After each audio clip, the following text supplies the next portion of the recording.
ఇసురాళ్ళకి కూడా పడవ, ఇసురాళ్ళకి కూడా పడవ, గాలాలకి గాలాలకి. అది కూడా అక్కడ కదిలింది.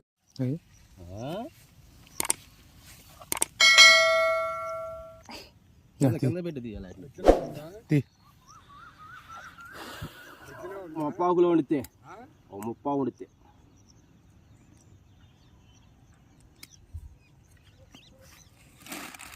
ఫైనల్ ఇదిగోండి చేప. ఇందాక మా వాడు వేసాడు కదా గాలం, చాలా రోజుల తర్వాత మా వాడు బయటికి తీసుకెళ్ళాడు చేపలు పడదామని. చూసారా దగ్గర దగ్గర ఇది ఎంత ఉంటుందో మీరు గెస్ చేయండి. నాకు తెలిసి ఇది 1 కిలో ఉంటుందేమో, కిలో తక్కువ ఉంటుంది అండి. ఇది పట్టిన చేప. నాకైతే చాలా కామెడీగా ఉంది.